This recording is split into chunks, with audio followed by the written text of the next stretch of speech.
Fala, galerinha! Estamos aqui para mais uma aula de biologia, a professora Tabata, junto com o nosso Sâmio querido. Vamos dar continuidade, então, ao nosso conteúdo dentro da unidade 3. É isso aí, galera. Vamos junto? Estamos juntos, né? Claro, sempre, tá bom? Eu, professor Silvinho, sempre aqui à disposição de vocês. Um forte abraço para cada galera que tá aqui, tá bom? Vamos lá pro quadro. A nossa aula de hoje, a aula 36.1. Opa, prof, calma, desacelera. 36.1 vai falar sobre reprodução humana 1. Olha que legal! Nós já demos bastante informações, então algumas palavras, alguns conceitos trazidos nesta aula, você já tem um entendimento parcial. Agora a gente vai um pouquinho mais a fundo, tá bom? Dentro desses dois sistemas que compõem o corpo humano, tá? Sistema genital masculino e feminino. Nós vamos falar dos hormônios dos sistemas genitais masculino e feminino. Ah, professora, eu lembro da testosterona. Pois é, hormônio masculino. Mas a gente vai ver que existem alguns estímulos e algumas glândulas que vão ser ativadas para fazer o processo de produção de cada uma desses hormônios, tá bom? Vamos falar ainda sobre a fecundação e o ciclo menstrual. Vamos lá, galera. Para essa aula, a habilidade é compreender os processos de reprodução, associando ao seu desenvolvimento embrionário.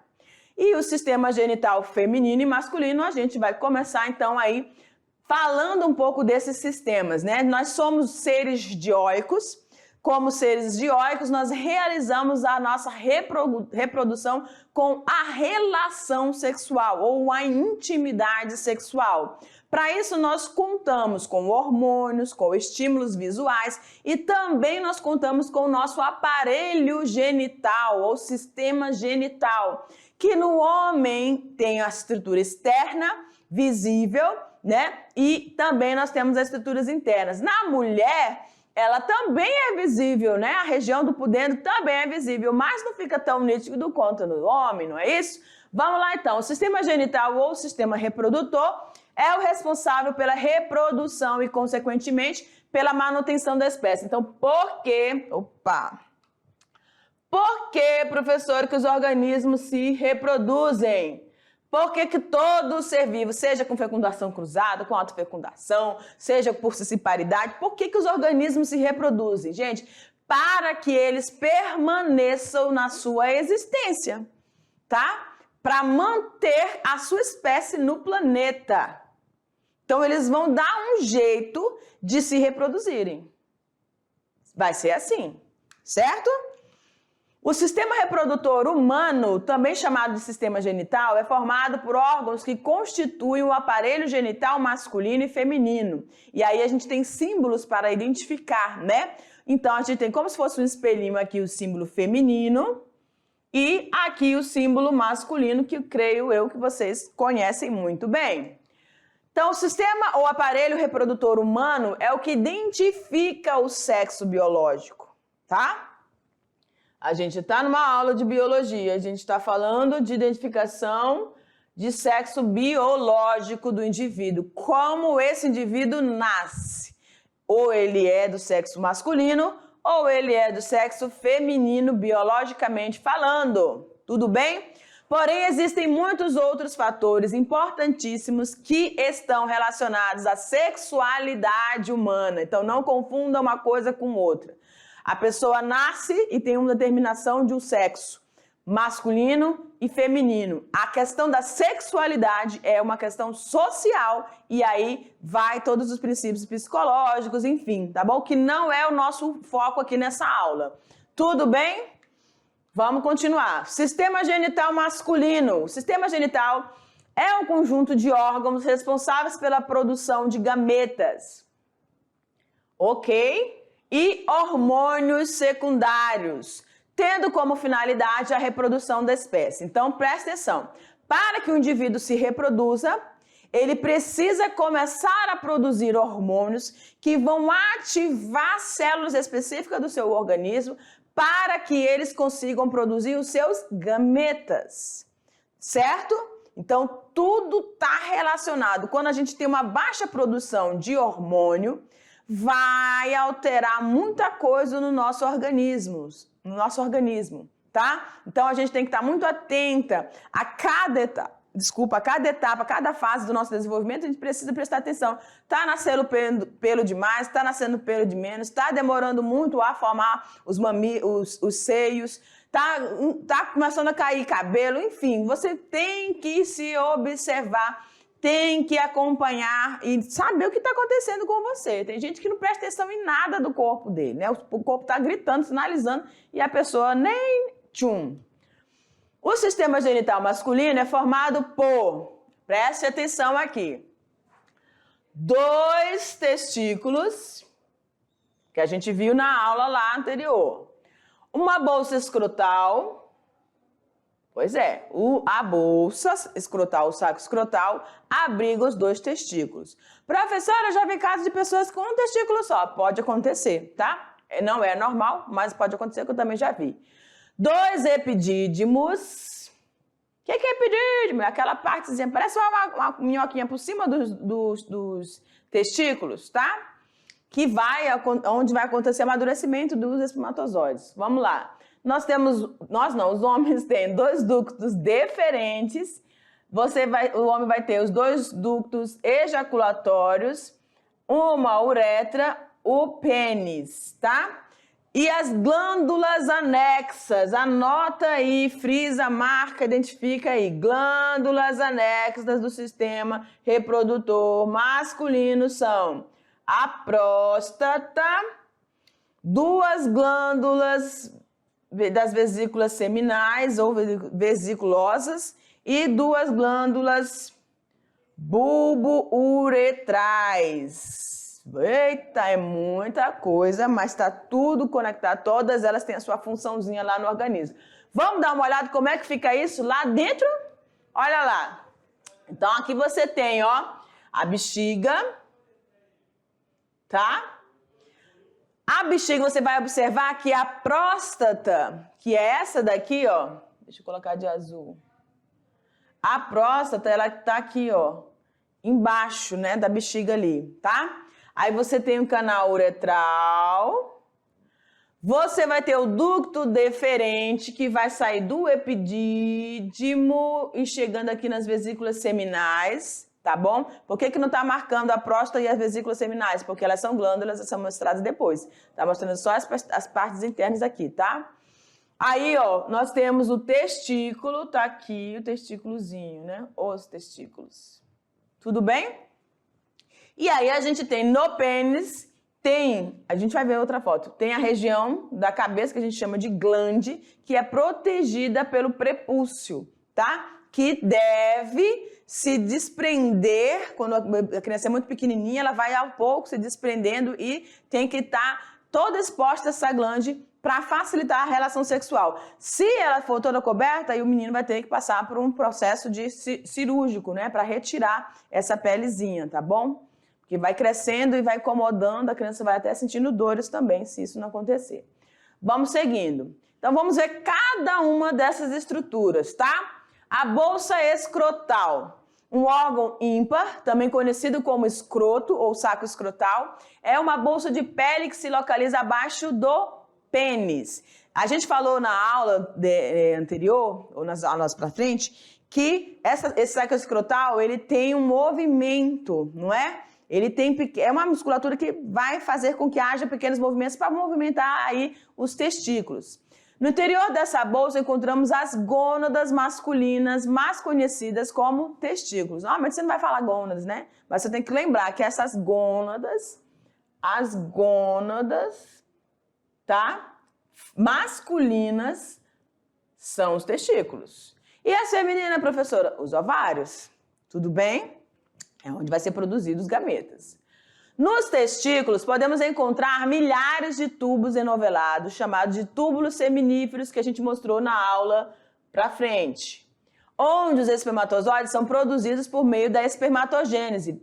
Beleza, a gente já viu isso aqui, não é mais segredo para você. Então, nós falamos que a espermatogênese passa por aquelas fases de crescimento, de multiplicação, crescimento, maturação e formação especificamente do espermatozoide, que é a espermiogênese. Então, nós já falamos tudo isso. Nós vimos que tem a mitose, nós temos a meiose, que para ajudar no processo de formação desses espermatozoides, dessas células reprodutivas. Isso você já sabe. Então, os túbulos seminíferos é como se fosse o berçário desses espermatozoides, dessas células. Tudo bem? Nos túbulos seminíferos, os espermatozoides são nutridos pelas células de Sertoli. Nós mostramos para vocês as imagens. Essas células de Sertoli vão ficar bem próximas às células germinativas, porque é daí que vai começar a diferenciação para formar os espermatozoides, tá? Então, aqui a gente tem, ó, eu quero que a gente vai estar sempre lembrando e frisando essas informações aqui para vocês. Testículo, vocês já sabem, parece um ovinho de Páscoa, né, nessa imagem? O testículo está aqui, os túbulos seminíferos, aonde você vai ter o processo de espermatogênese acontecendo. Terminou, formou os espermatozoides? Ok, agora eles vão ser conduzidos aqui, ó. E aí eles vão usar o quê? Os ductos eferentes. Não vá se confundir na hora da prova, meu amor. Presta atenção. Dos túbulos seminíferos deles, depois que acabou a espermatogênese, formou o espermatozoide, eles são conduzidos para o epidídimo, mas essa condução é feita pelos ductos eferentes. Ah, professora, mas tem os ductos deferentes. Pois é, por isso que eu estou te falando. Aí daqui, dessa região que é o epidídimo, vai somente, presta atenção, somente quando o homem tiver na excitação, na relação lá, excitado, que for ejacular. Aí sim, esses espermatozoides vão passar para o ducto deferente. Tudo bem? Para ir em direção, passar por todos aqueles canais, chegando lá ao líquido prostático, formando, né, o líquido prostático e das vesículas seminais, da glândula uretral, chegando na uretra para ser ejaculado, tá? Então, tem ductos deferentes e ductos eferentes. Olha lá, depois de formados, os espermatozoides saem dos túbulos seminíferos e são encaminhados para os ductos eferentes, de onde seguirão para os epidídimos. Nos epidídimos, os espermatozoides ganharão mobilidade, tá certo? E serão encaminhados para os ductos deferentes, antigamente chamados de canais deferentes, mas tanto faz, tá bom? Os ductos deferentes são tubos que saem um de cada testículo, não são dois?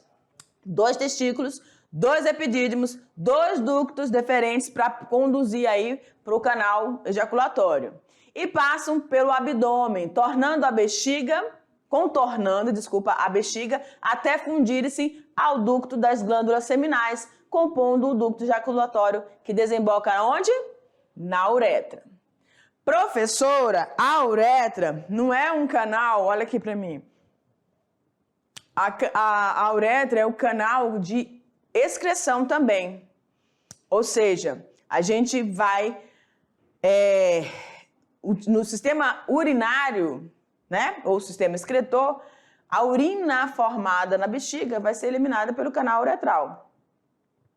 Aí a gente está falando do sistema reprodutor. É o sistema reprodutor masculino. Pois é, no homem, a uretra, tá? A uretra ela vai servir como um canal tanto para o sistema excretor, eliminando a urina, tanto também quanto, né, no sistema reprodutor para a eliminação do esperma ou do sêmen, é a mesma coisa. Tudo bem? Então, no homem, esse canal vai ter essas duas funções. É a mesma coisa do que a laringe, né? Ela serve tanto para o sistema digestório quanto para o sistema respiratório. Tudo bem? Então, tranquilo, às vezes esses sistemas acontecem, são canais, né? Precisa passar alguma coisa e aí, às vezes, eles utilizam a mesma via. Vamos lá? Joga no quadro. Todos os espermatozoides produzidos ficam armazenados no epidídimo e nos ductos deferentes até serem eliminados na ejaculação. Tudo bem? Vamos embora. As glândulas seminais, também chamadas de vesículas seminais, são encontradas atrás da bexiga e acima da próstata, tá? Atrás da bexiga e acima da próstata. Elas produzem um líquido alcalino. Agora eu quero o vermelho de novo.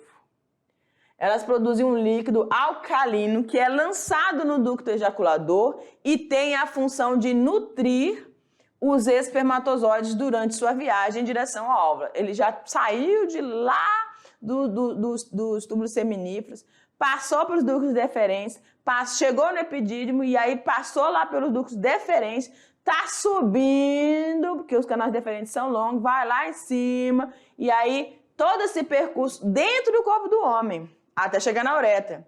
Depois que ele é projetado para fora, ainda tem outro percurso. Vai ter que passar pelo canal vaginal, vai ter que passar pelo útero, até chegar na tuba-uterina. É muita coisa. Então, por isso que tem muita produção de substâncias para nutrir esses espermatozoides. Lembra que o que vai ativar, mobilizar ele, a caudinha deles, são as mitocôndrias? Lembra? Na bainha mitocondrial lá, atrás da cabeça do espermatozoide? Pois é, então precisam ser nutridos para poder manter a sua atividade, tá? Ou seja, o seu movimento do flagelo.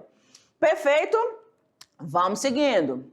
As glândulas seminais, por ser de natureza alcalina, esse líquido neutraliza o ambiente ácido da uretra masculina e do trato genital feminino. Pois é, existe essa situação aqui, tá? O nosso canal uretral, devido à presença, né, da urina e tudo, ele se torna um ambiente ácido. Então, o líquido da vesícula seminal ou das glândulas seminais, elas vão ajudar a neutralizar. Por que tem que neutralizar? Porque senão elas, como está falando aqui, ó, tornariam um ambiente improvável ou que os espermatozoides não conseguiriam sobreviver. Então, eles têm que tornar esse ambiente o mais agradável ou ideal possível para essas células reprodutivas, senão eles se perdem. Mesmo assim, alguns espermatozoides no meio do caminho ainda encontram, os primeiros que vão saindo aqui, que a substância alcalina ainda não neutralizou o suficiente, vão morrer, tá? Olha como é que os bichinhos sofrem, né? Esse líquido produzido por essas glândulas compõe cerca de 60% presta atenção, 60% do esperma ou do sêmen que é liberado na ejaculação é produto das vesículas seminais, dessa substância alcalina, tá? Agora a gente vai falar da próstata. Olha a posição dessa glândula. Ó, aqui, ó. Essa aqui é a próstata, tá? Aqui é a vesícula seminal ali. E a bexiga. Perfeito? Ó, preste atenção que a próstata, ela tá muito próxima aqui da finalização do sistema do reto, né? Ou seja, do sistema, o intestino grosso, fugiu a palavra, o intestino grosso tá aqui. Ou seja, ó lá para onde vai sair, ser eliminadas as fezes. O reto já é o canalzinho mesmo, onde as fezes vão estar saindo. E pelo reto é feita aquele exame nas pessoas, nos homens, né? As pessoas não, nos homens com aí 40, a partir dos 40, 45, precisam, os homens não gostam, mas precisam estar acompanhando o desenvolvimento da sua próstata, porque é muito comum nos homens esse câncer da próstata, tá? E aí, quando você tem uma forma de prevenir, é melhor, não é? Com certeza. Porque você sabe que alguns tipos de cânceres, eles matam mesmo. Outros, crônicos, a pessoa toma uma medicação a vida toda, mas consegue sobreviver por um bom tempo, né? Mas outros são, assim, avassaladores. Então, o da próstata é um desses tipos de câncer. Então, você pode fazer o exame do sangue, né? Normalmente o homem vai sentir algum incômodo, alguma dor, aí vai procurar o médico vai passar, né, o exame de sangue, e aí para ele confirmar, a confirmação mesmo desse aumento dessa próstata, dessa glândula, vai ser pelo canal do reto. Você tá vendo que ela tá bem próxima ali, né? Então ele vai introduzir ali a mão, né, o dedinho, para poder tocar, e ele, como especialista, vai dizer se realmente se trata de um câncer prostático. Tá bom? Olha lá, ela produz uma secreção também nutritiva para os espermatozoides que constitui de 15 a 30% do esperma. Então, 60% da vesícula seminal e 30% da glândula prostática. Tudo bem? Aí nós temos as glândulas bulbo-uretrais. Eu amo essa palavrinha, não sei porquê. Bulbo-uretrais. Localizadas abaixo da próstata, também conhecidas como glândulas de Cooper, tá? Durante a excitação sexual, essas glândulas produzem um líquido alcalino. Olha aqui o líquido alcalino, ou seja, a base tentando neutralizar o ácido, né?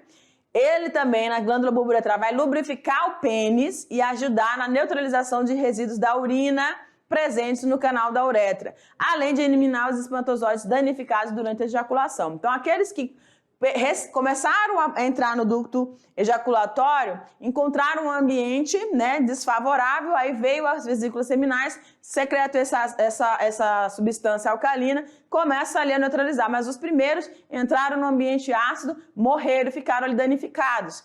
E aí, quando chega já mais lá próximo da uretra, você tem as glândulas bulbouretrais também, que vão secretar mais substância alcalina, para neutralizar, para limpar os resíduos que ficam da urina, tá? Que são ácidos, torna esse ambiente ácido também, para que esses espermatozoides, e também eliminando esses espermatozoides que foram danificados no meio do percurso, tá certo? Então é uma varredura, vamos dizer assim, vai fazer uma limpeza, tá? Aquela faxina que você faz? Pois é, então as glândulas bulbouretrais secretam essa faxina aí próximo ao canal uretral para auxiliar na ejaculação. Tudo bem? Além de nutrir, porque ele até o final tem que ser nutrido, tá? A uretra é um canal que passa por dentro do pênis e é comum aos sistemas urinário e genital. Ou seja, por esse canal são conduzidos tanto o esperma quanto a urina. Olha as glândulas bulbouretrais aqui, ó. Tá? E no pênis você vai ter estruturas, né, tecidos, chamados tecidos esponjosos. Aí a gente vai visualizar o posicionamento deles e a gente vai lembrar que existem hormônios que vão ativar, estimular esse tecido que reveste o pênis para auxiliar no processo de ereção, tá? Vamos lá observar? Olha lá. Então, no pênis, que é um órgão copulador masculino, ele possui tecidos tanto esponjosos, né, quanto cavernosos. E esses tecidos esponjosos, que você está vendo aqui maior, parece um binóculo, tá aqui, ó.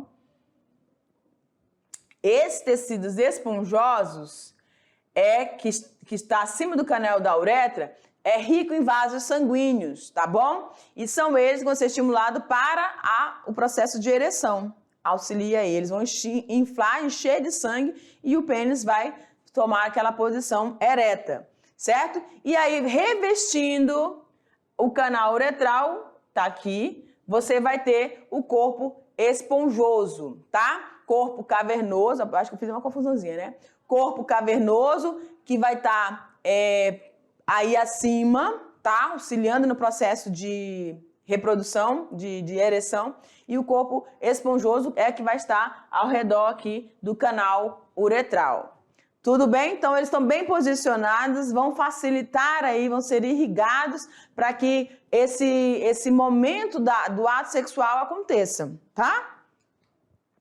Quando o homem atinge o clímax sexual, o esperma é expulso do corpo através da uretra em um processo chamado de ejaculação. Existem homens que vão ter alguns problemas psicológicos, outros orgânicos também pode acontecer, dessa ejaculação ser precoce, ou seja, na relação sexual, ambos os parceiros precisam estar satisfeitos, vamos dizer assim, né? E alguns homens, eles têm essa ejaculação precoce, então a companheira vai estar sempre desprovida dessa satisfação que a relação sexual traz, tá bom? Então ele vai procurar um médico, né, para poder acompanhar e ver a melhor forma de tratamento para esse processo. Em cada ejaculação, o homem expulsa cerca de 3 ml a 4 ml de esperma, que contém de 300 a 500 milhões de espermatozoides. Ó, a cara espantada, e é muito espermatozoide, né, gente? Então vamos lá para o sistema genital feminino, né? Chegando aqui no sistema genital feminino, ele tem a função de receber os gametas masculinos, oferecer um ambiente favorável para a fecundação, porque se não fosse esse sistema não tinha como um encontro acontecer, né? Formação de um zigoto e o desenvolvimento do embrião e do feto. O feto já quando ele já está lá prestes a nascer, tá? O sistema genital feminino é constituído internamente por 2 ovários, 2 tubas uterinas, ou também chamados de ovidutos ou trompas de falópio, tá? E do útero. Então, 2 ovários, duas tubas uterinas e um útero. E a vagina, né, gente? Tá ali. A vagina é um canal com cobertura para o exterior do corpo, comunicante com a vulva ou pudendo. O triângulo das Bermudas, né? A parte da genitália externa, tá? É chamada de vulva ou pudendo. E aí a gente tem a proteção ali da vagina. Os pares de ovários, tá aqui os ovários. Cadê o meu verdinho? Eu gosto de verde. Tá aqui os ovários, lindos e maravilhosos, tá? Protegidos. Com morfologia arredondada e diâmetro médio de 4 centímetros, muito pequenininho, né, gente? Responsáveis pela formação e maturação de gametas e produção de hormônios. Que hormônios nós temos produzidos pelos ovários? A progesterona e o estrógeno, sendo que o estrógeno vai atuar desde o momento da puberdade, tá? E a progesterona depois que ocorrer aí o processo de fecundação. E ele vai ativar, estimulando as outras partes do corpo, como o útero, para poder abrigar esse óvulo ou essa célula ovo, zigoto, para ocorrer o processo de fixação ali no útero, tá? Vamos seguindo. Localizado entre a bexiga e o reto, olha lá, localizado entre a bexiga e o reto, posiciona-se o útero, também um órgão oco, em forma de pera, cuja função é receber o ovo, o zigoto, alojando o desenvolvimento do embrião. Tá aqui ele, lindíssimo e maravilhoso. Esse é o útero, tá bom? Então aí a gente tem o útero. E aí nós temos as tubas uterinas, parece uma pessoa com os bracinhos abertos, né, gente? Segurando ali duas bolinhas, uma de cada lado, não é? Parece. Vamos embora? Mas é ali que nós passamos os nossos 9 meses, né? Se você nasceu de 7 meses ou 8 meses, mas normalmente a gestação na espécie humana dura 9 meses e é ali que você esteve durante todo esse tempo. A partir da base ou colo do útero, projeta-se a vagina. Esse órgão, além de receber o pênis durante a relação sexual, também conduz a secreção menstrual e permite, com a sua elasticidade, o nascimento, tá? Então, a vagina recebe o pênis na relação sexual, secreta a menstruação, tá? Tá aqui. E também vai liberar aquele bebezinho lindo e maravilhoso, tão esperado, tão desejado por esse casal, tá? E aí vai ser a consumação de todo aquele amor, né, gente? Vamos seguindo. No limiar da vagina, com a vulva, situa-se o ímen. Ímen, uma extensão do tecido epitelial, tá? A gente tem tecido conjuntivo, tecido epitelial, tecido muscular e tecido ósseo, né? Mas lá na nossa vagina, no aparelho genital feminino, nós temos a presença desse ímen. Porém, contudo, todavia, nem todas. Vamos continuar aqui rapidinho. Formando uma membrana que, depois de rompida com a primeira relação sexual, indica a situação deflorável do organismo feminino. Ou seja, a menina perdeu a virgindade quando se rompe esse ímen. Agora eu vou abrir um parênteses aqui rapidinho. Ó, existem vários tipos de ímen, vários tipos de tecido epitelial aí protegendo e revestindo a vagina. Então, quando a mulher não teve nenhuma relação sexual vaginal, ela tem essa proteção, mas nem todas as mulheres têm. Tem algumas mulheres que têm esse tecido epitelial cheio de perfurações. Então, ele é muito fácil de ser rompido. Outros têm só uma fissurazinha, como se fosse uma ligazinha. Outros não tem, outras não tem. Então, normalmente as mulheres têm, e na primeira relação sexual, elas têm um sangramento devido à lesão, à perfuração, rompimento desse tecido, tá? Então, elas sangram. Mas em outros tempos atrás, algumas mulheres, elas eram abandonadas porque não se sabia dessa presença ou ausência do ímen. E quando o homem casava, principalmente nas regiões árabes, né, ali, Quando as mulheres casavam, os homens, olha, isso é muito constrangedor, né? Mas eles faziam isso, era um costume deles, né? Eles expunham o lençol com a mancha de sangue. Ou seja, ele cantava a vitória ali, né?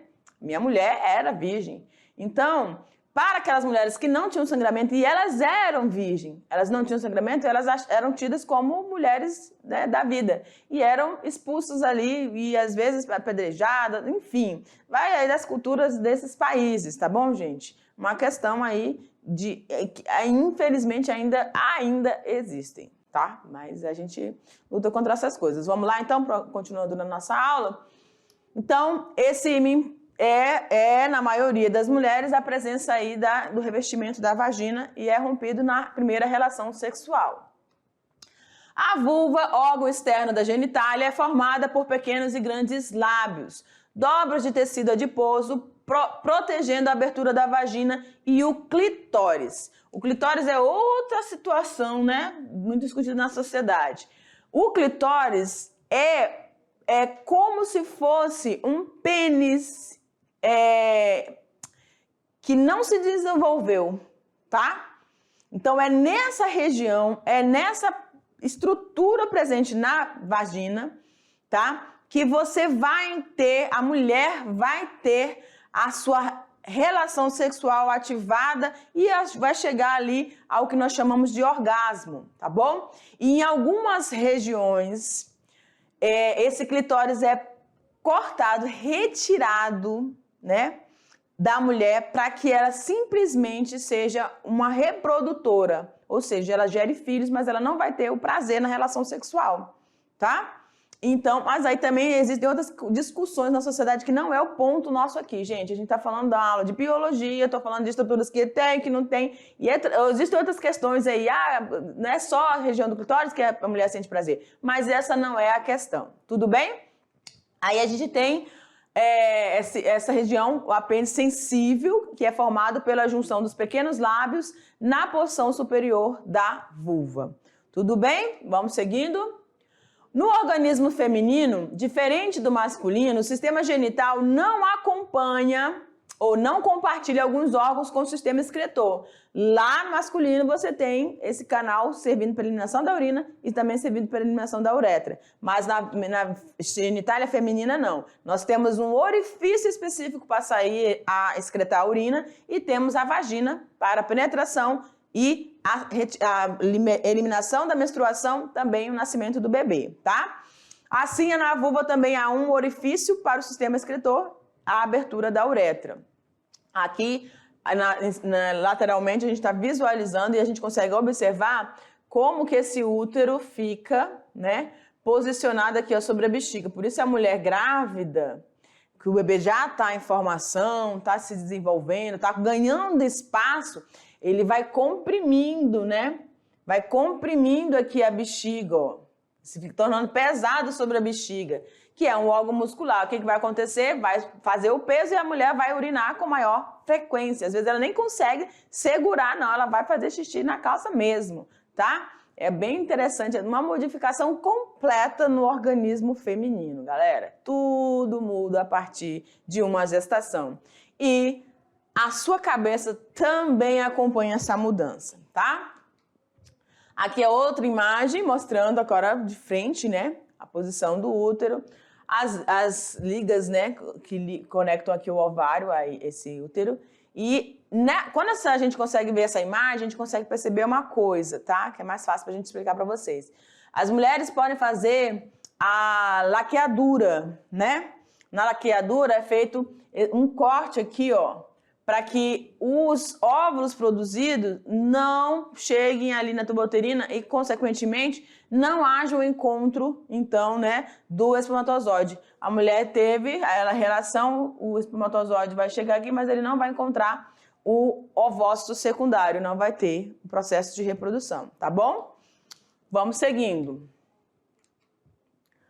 Hormônios do sistema genital masculino são produzidos nas gônadas masculinas, ou seja, nos testículos, e é na puberdade, aproximadamente entre 11 e 14 anos, que começam a ocorrer, as mudanças psicológicas e também fisiológicas no corpo dos meninos. Aí nós temos os hormônios FSH, que é o hormônio folículo estimulante, e o hormônio luteinizante, que é o LH. Então, nós temos esses dois hormônios a mais, além da testosterona. Olha só. Esses hormônios, LH e FSH, são hormônios também chamados de gonadotróficos, tá? Porque são produzidos diretamente pelas gônadas. Estimulam as células intersticiais ou células de Leydig a produzirem a testosterona. Então, são esses hormônios que vão estimular, os hormônios gonadotróficos, que vão estimular as células intersticiais a produzir um outro hormônio. É o hormônio agindo sobre célula que vai produzir outro hormônio, tá vendo?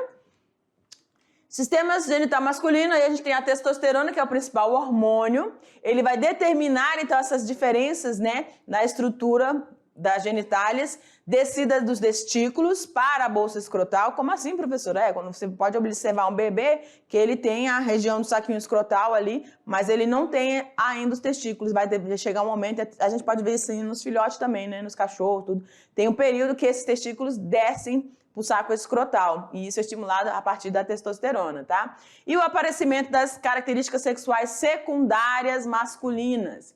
Também na distribuição de pelos pelo corpo, engrossamento da voz, desenvolvimento dos músculos e dos ossos, entre outros. Então, a testosterona vai atuar tudo isso, a diferenciação sexual, né? Características externas, voz, pelos, em tudo. Também na descida dos testículos para esse saco escrotal. E ele vai ser estimulado pelas células de Leydig, que foram estimuladas por quem? Pelo hormônio luteinizante e pelo hormônio FSH, folículo estimulante, tá? Promove o amadurecimento dos órgãos genitais, além de promover o impulso sexual. A testosterona começa a ser produzida ainda na fase embrionária e é a presença dela que determina o desenvolvimento dos órgãos sexuais masculinos. A fecundação, então vamos ao processo. As tubas uterinas captam e transportam os óvulos ou ovócitos secundários expelidos lá do ovário durante a ovulação. Nesse transporte, os óvulos são recepcionados inicialmente pelas fímbrias, estruturas filamentosas que vão conduzindo, tá? Empurrando, direcionando e posicionando esses óvulos ou esses ovócitos na tuba uterina, voltados para a cavidade peritoneal. O conduto da tuba é um órgão oco e musculoso que desemboca na cavidade do útero. Em sua parte terçolateral, normalmente ocorre a fecundação. Então, a gente vai ter uma imagem aqui. Ah, tá. Olha a brincadeirinha aqui, né? Onde nasce a violência. Olha onde nasce a violência. Lá dentro da tuba uterina. Aí o bichinho tá falando assim, o espermatozoide tá agarrado com o outro e dizendo assim, eu vou fecundar sozinho. Se alguém se aproximar, eu arranco a cabeça dele. E é exatamente isso que acontece. Quando um entra, penetra a membrana, já blinda ali o óvulo e nenhum outro mais entra, tá bom? Os outros todos vão se degenerar e vão... Ou às vezes vão até nutrir esse espermatozoide que estava ali entrando, tá bom? Acabou para ele. É um óvulo fecundado por um espermatozoide. Tudo bem? Aí a gente está vendo o posicionamento certinho aqui. Olha, gente, ó o ovócito secundário, olha o espermatozoide chegando. Passaram por lá, pela tuba uterina, chegaram bem aqui, ó. Tá?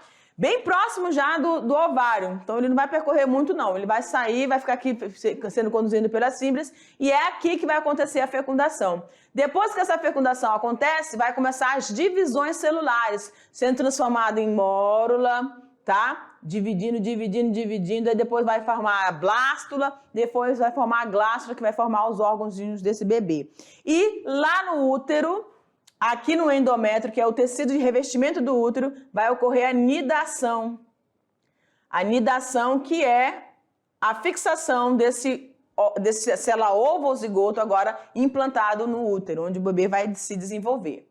Tudo bem? O óvulo emergido do folículo ou saco vermelho cheio de fluidos, localizados no ovário, área clara, ao ser expelido, o óvulo vem envolvido por uma espécie de gelatina, né? E aqui a gente tem as estruturas, a camada pelúcida, tá aqui mais tipo um verdinho claro, e a corona radiata, que é o revestimento externo do óvulo ou ovócito. Quando ele fecunda, acabou aí para a situação dos outros, ó. No momento que ele penetra, a partir das enzimas liberadas pelo acrossomo, ele vai introduzir a cabeça, a cauda, essa parte aqui todinha, gente, ela vai ficar para fora, tá? ela não vai entrar, ou seja, o DNA da mitocôndria do espermatozoide não entra no núcleo desse ovócito. Tudo bem? E é isso aí, gente. A gente também falou do ciclo menstrual, que vai envolver aí todas as etapas, né, da menstruação feminina, né, que normalmente vai ocorrer aí num ciclo de 28 dias, com estímulos da glândula hipófise e dos ovários, produzindo hormônios específicos que vão determinar 3 fases: a fase proliferativa, de secreção e a menstruação em si, tá?